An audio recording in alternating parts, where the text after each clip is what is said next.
Namo Myoho Renge Kyo, Namo Myoho Renge Kyo, Namo Myoho Renge Kyo. Hi, friends. Thanks for being here. Thank you for your practice. What is a monk? That's the next term in our Buddhism reference book. I added another term today on, it's a dual term. It's eternity or eternal. I didn't think it was necessary to talk about that as a word, but again, this book is directed at our modern practice of Buddhism, and that word shows up all over the place in translations of Buddhist texts. And it's super, super misleading, right? It's a leftover from ideas like soul, right? Some kind of permanence. Even eternal Buddha is a term we hear all the time. It's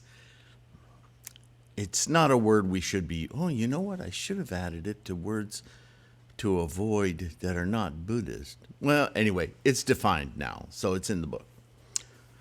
I don't know why I brought that up today, because I'm not going to talk about that today. But just know the book continues to develop. The word for today is monk, a noun, and it comes from, well, this is an old word, yeah? It comes from a religious practice, ironically enough, a practice of isolation, right? Where a person, most of the time it was men, were isolated in a monastery or some kind of monastery to avoid contact with society, the populace, and most specifically, women.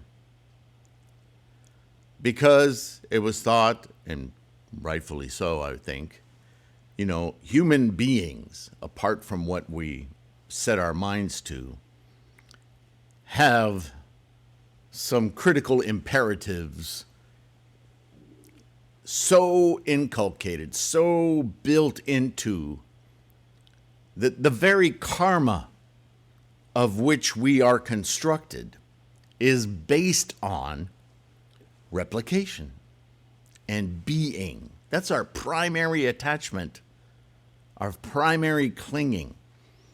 And part of being is to extend that being beyond the self. It's funny, it's in us innately.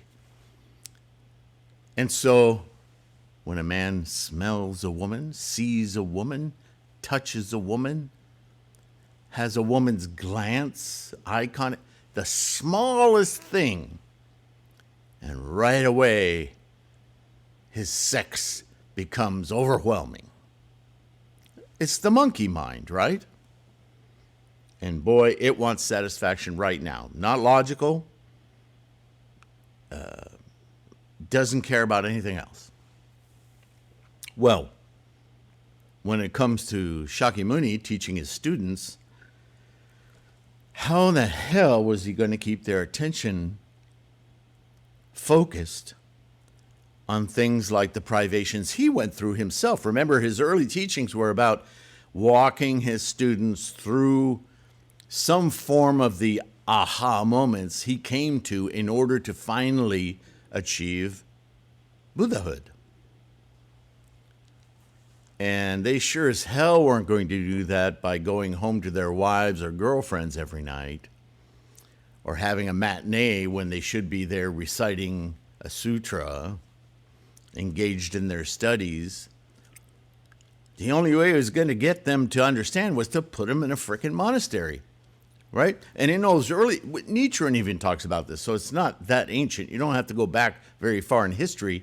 Even today, we have religious and religions, some calling themselves Buddhists, who have monasteries all over the world where people go to go through this gauntlet in order to call themselves a monk. But in our modern day, I mean, we have enough wherewithal and self-control to understand how not to attack every woman we see on the street. Now, do we understand deeply our motivations that we're having to fight? Perhaps not. But the Japanese term nyudo, which I've sometimes adopted, defines a monk amongst the people as a distinct monk, a type of monk, if you will, from a monastery monk. And I submit to you that ultimately what Nichiren is pointing to, and actually if you go back and read a lot of Shakyamuni's details on being a dedicated student of Buddhism, sans sangha, if you don't have like minds around you to help you cultivate your practice, Shakyamuni put it right back on you and said, then you have to really triple your efforts to be strict with yourself, to focus your study. So ultimately, a monk is just any of us, man or woman, who dedicates themselves to the study of Buddhism. You're a dedicated student. So, without going through all the history, that's the first meaning of the word monk in the book, dedicated student. The second is bodhisattva, who would argue if you're able to manifest the life condition, the life tendency, the life path of a bodhisattva, certainly no one could argue that you're not a monk. And third, educator, facilitator, good friend. Now, you know where the term good friend comes from, right? Shakyamuni labeled anyone who would assist, lead another person toward their practice of awakening, enlightenment. That is a good friend. He even used it almost in some sutras as almost interchangeable with another term, a great person or a bodhisattva. He had several terms for this life activity. Yeah. The monk is a dedicated student of the Dharma, enlightenment, with a goal to achieve it. This is the entire spectrum from ignorant beginner through to the realized bodhisattva. The important component here is the dedication to achieve enlightenment through the teachings of Shakyamuni Buddha, which is what we're doing. The casual reader or even participant in Buddhist activities is not considered a, quote, monk until this critical aspect of dedication is experienced, right? So a lot of people, they just play at Buddhism. They come to the meetings. They want to be a part of a group. But, you know, they're not really practicing. They're exposed to it. They're friends. And that's okay. That's good.